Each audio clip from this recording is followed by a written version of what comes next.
তারে দে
তাহলে মহাপ্রভু পদ্মা নদীর জলে দাঁড়িয়ে কি বললেন?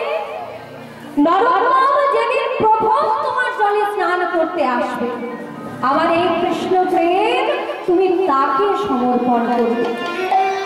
মহাপুরুষদের জীবনে এমন কিছু ঘটনা ঘটে বাবা, যে সাধারণ লোক কানে শুনলে বিশ্বাস করতে পারবে।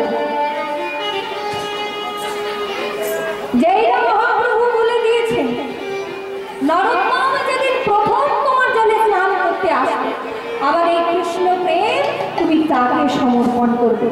এমন সময় পদ্মা নদী বলে উঠল, মহাপ্রভু আমার জলে তো হাজার হাজার মানুষ স্নান করতে আসে, কে নরোত্তম আমি কেমন করে বুঝবো? মহাপ্রভু বললেন, এটা একটা দামি কথা বলেছে। পদ্মা নদীতে প্রতিদিন হাজার হাজার মানুষ স্নান করতে আসে। নরোত্তম দাসটা কে চিনবে কি করে? বলে বেশ, তাহলে তাকে চেনার একটা উপায় বলে দিচ্ছিস। যেদিন নরোত্তম প্রথম তোমার জলে স্নান করতে আসবে, সেদিন তার গায়ের ছোঁয়া লাগলেই তোমার জলে অজস্র তরঙ্গ সৃষ্টি হবে। যাহার পরশে তুমি অধিক উছলিবা, যাহার পরশে তুমি অধিক উছলিবা, যাহার পরশে তুমি অধিক উছলিবা, যাহার পরশে তুমি অধিক উছলিবা, আমারে প্রেম তুমি তাহারে দিবা, আমারে প্রেম তুমি তাহারে দিবা, আমারে প্রেম তুমি তাহারে দিবা, আমারে প্রেম তুমি তাহারে দিবা। সেদিন তোমার তরঙ্গ পারবে, সেদিন তোমার তরঙ্গ পারবে। ওই নরোত্তমে পরশে সেদিন তোমার তরঙ্গ মারবে, ওই নরোত্তমে পরশে সেদিন তোমার তরঙ্গ মারবে। তাহলে মহাপ্রভু কি বললেন? নরোত্তমকে চিনবে কিভাবে? নরোত্তমের যেদিন গায়ে স্পর্শ লাগবে তোমার জল, যার গায়ের স্পর্শ লাগলেই তোমার জলে অজস্র তরঙ্গ সৃষ্টি হবে, জানবে সেই নরোত্তম। পদ্মা নদী মনে মনে চিন্তা করছে, মা কবে নরোত্তম আসবে সেটা তো আমি জানি না, কিন্তু যতদিন না নরোত্তম আসছে ততদিন আমি এই গৌরাঙ্গ প্রেম হৃদয়ে ধারণ করে আমি গৌর প্রেম ধনী ধনী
আপনি এই পথে বৃন্দাবনে যাবেন, আপনি এখান থেকে ফিরে যান।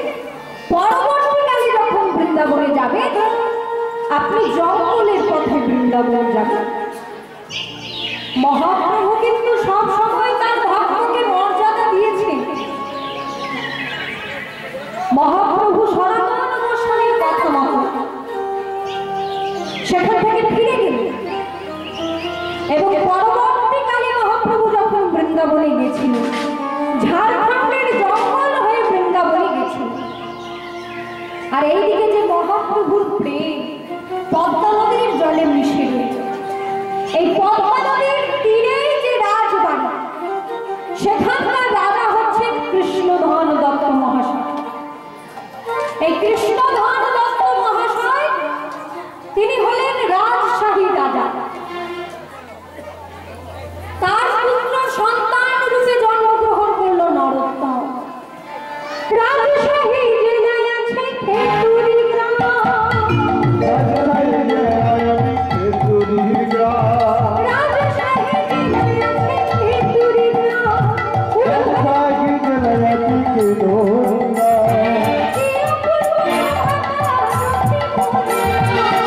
অপূর্ব শোভাতা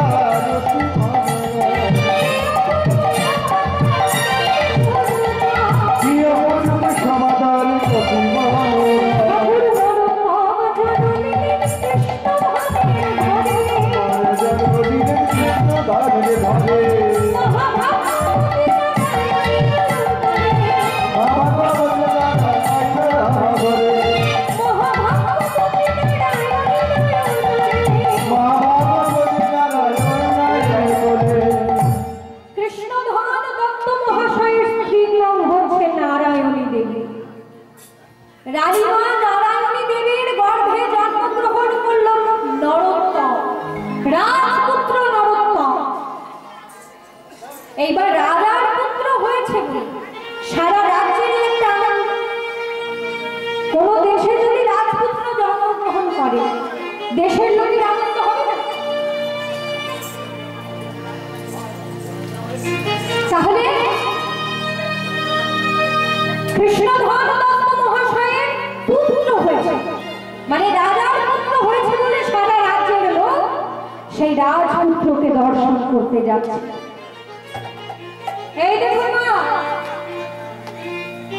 রাজপুত্রকে দেখবার জন্য আমাদের পাড়া থেকে তিনি গেছিলেন। তাই এনাকে একটু জিজ্ঞাসা করে দেখে রাজপুত্র কেমন হয়েছে। এইদিকে আসুন। রাজপুত্র দেখতে হাজার হাজার মানুষ গেছিল, আপনিও তো গেছিলেন। তা রাজপুত্র কেমন লাগলো বলুন? বলছে রাজপুত্র ভালোই হয়েছে, কিন্তু কালো।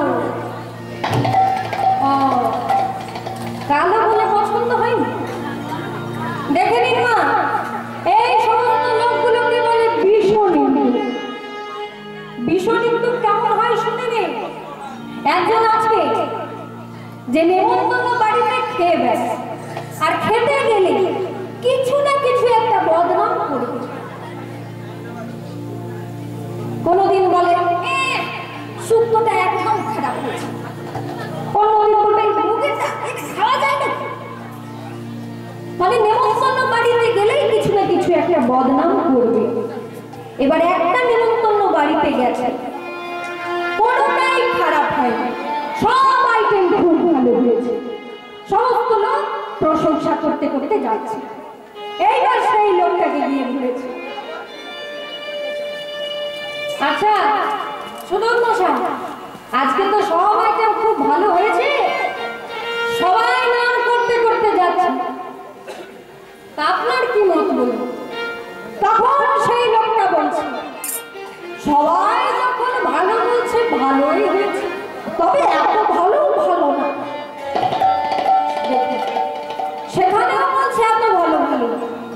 এই সমস্ত বিষনিন্দুক লোকগুলোকে নিয়ে বড় বড় বিষয়।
রাজপুত্র হলো বলে আনন্দয়ার ঘরে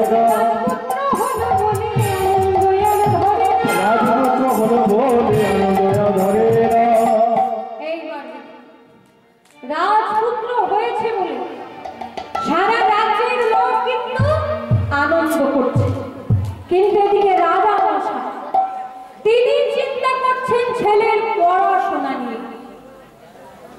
কৃষ্ণধন দত্ত মহাশয় তিনি মনে মনে চিন্তা করলেন, আমার ছেলে রাজ ঐশ্বর্যে বড় হয়ে সে যেন শিক্ষা থেকে বঞ্চিত না হয়, তাই তার ছেলেবেলা থেকে ভালো জায়গায় শিক্ষার ব্যবস্থাটা করতে হবে।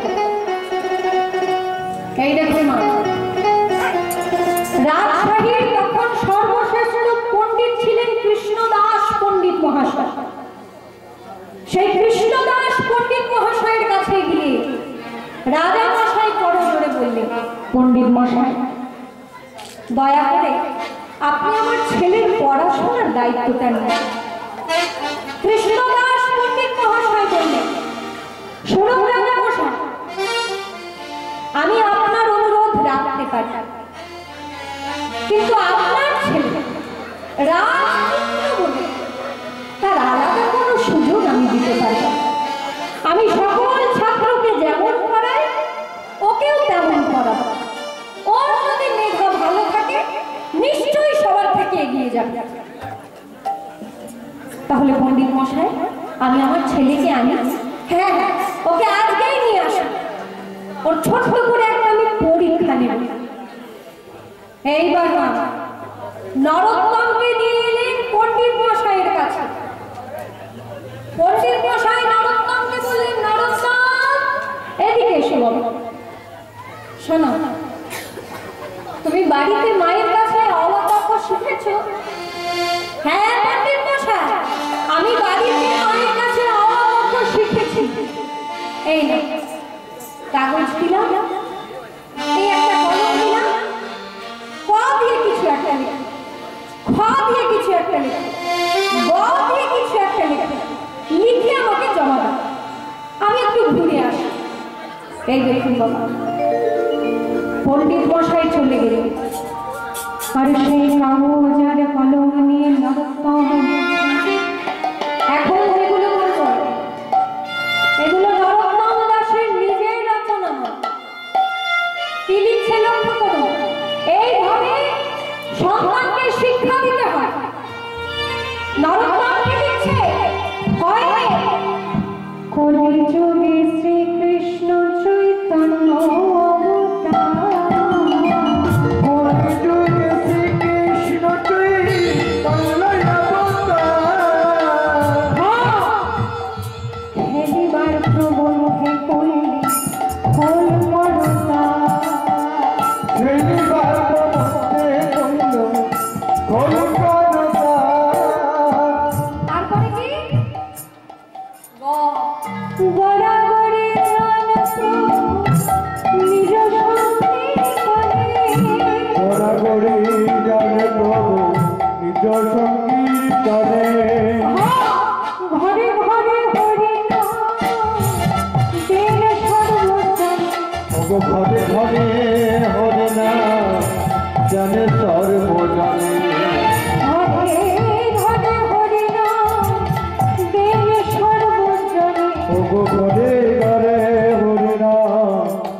তখনকার দিনে বাবা উচ্চ স্বরে এই বানানটা লিখতে গেলে ওই হস্য দিয়ে লিখতে ও উচ্চ স্বরে কাঁদেন প্রভু জীবের লাগিয়া, স্বরে কাঁদেন প্রভু জীবের লাগিয়া, উচ্চ স্বরে কাঁদেন প্রভু জীবের লাগিয়া, উচ্চ স্বরে কাঁদেন প্রভু জীবের লাগিয়া, চেতন করার দিবে কৃষ্ণ নাম দিয়া, চেতন করার দিবে কৃষ্ণ নাম দিয়া, চেতন করার দিবে কৃষ্ণ নাম দিয়া, চেতন করার দিবে কৃষ্ণ নাম দিয়া।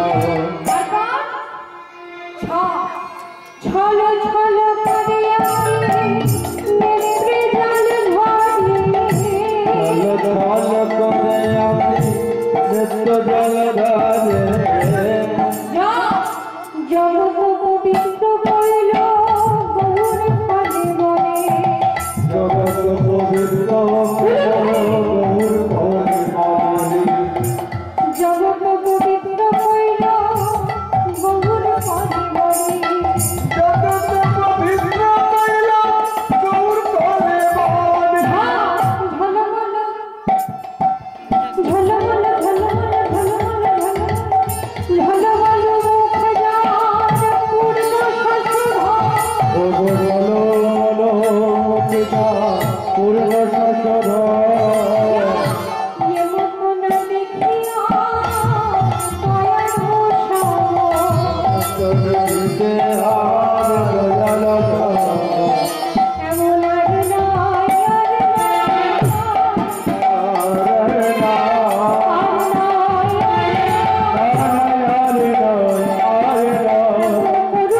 তার কি হবে জানো?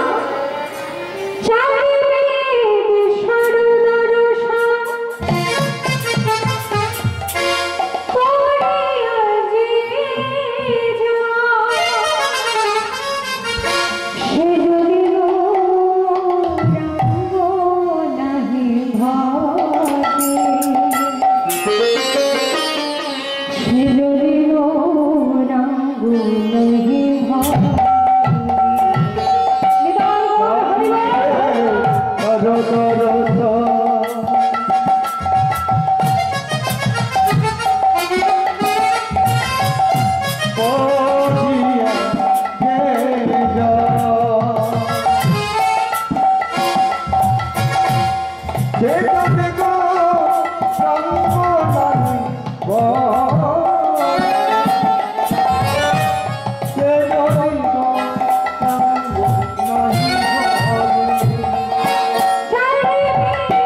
তার কি হবে জানো?